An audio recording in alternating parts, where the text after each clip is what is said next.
Shopping, my daughter fell in love with an ordinary floral dress and begged me to buy it. But right after I paid, the smiling saleswoman's face suddenly darkened, and she muttered under her breath, "What a freak." I was furious. When I got home, I complained to my husband. He was initially angry enough to file a complaint, but after seeing the dress, his expression turned incredibly strange. "You really bought this? If you did, we're getting divorced immediately." My mom heard the commotion and came to comfort me, but when she saw the dress on my daughter, she turned pale with shock, pointing at me and cursing, "How did I give birth to a monster like you?" At that moment, I was completely stunned. They were really that horrible? They suddenly turned on you because of a dress? On the other end of the phone, my best friend's voice sounded incredulous. I was both angry and aggrieved, tears streaming down uncontrollably. Yes, and I asked so many people. At first they all said there was nothing wrong with the dress, but once they heard I bought it for my daughter, they all acted weird. I don't know what's happening. I'm going crazy. Is there something wrong with me? Or is there something wrong with this world? Hearing me on the verge of a breakdown, my friend quickly said, "Send me a photo of the dress. Let me see what it looks like." Seeing my hesitation, she sighed, "Come on, we're best friends. I promise, even if there's a problem, I'll tell you gently, okay?" But even with her reassurance, I was still scared. I only sent her the product link. Half a minute later, she called me back, angry. "Is that bastard Kevin conspiring with others to mess with you?" I zoomed in on every detail of this dress. There's absolutely nothing wrong with it. It's just an ordinary floral dress. Hearing her words, I finally relaxed and complained. "Exactly. And I spent over $800 on this dress. It's not cheap." Their expressions made me feel like an evil stepmother. I was still complaining, not noticing that my friend's cursing had suddenly stopped. "You really bought this dress for your daughter?" Hearing that question, I instantly felt like I'd fallen into an ice pit, because the saleswoman, my husband, and my mom all had the same reaction after asking that question. Their attitudes toward me changed completely. I instinctively wanted to deny it, but my friend's voice suddenly turned cold. "I really wish I'd never met you. How can there be a monster like you who would do this to your own daughter?" With that, she hung up on me. When I tried calling back, she'd already blocked me. In an instant, the world spun around me and I collapsed to the floor. Why? Why was this happening? When I numbly returned home from the coffee shop, I ran into my husband and mother packing their things. Seeing me, they looked cold and treated me like I was invisible. I took a deep breath and couldn't help grabbing my husband's and mother's hands,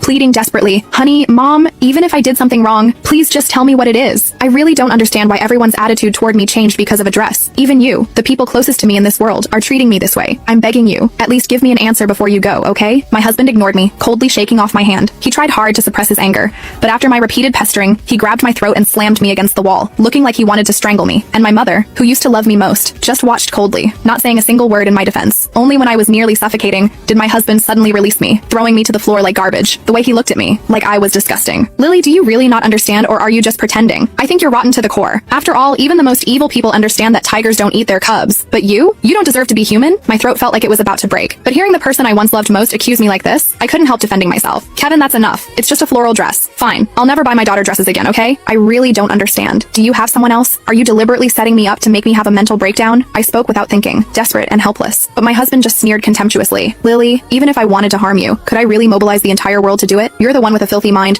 buying that dress for your daughter, and now you're trying to turn this around on me? You'll leave with nothing."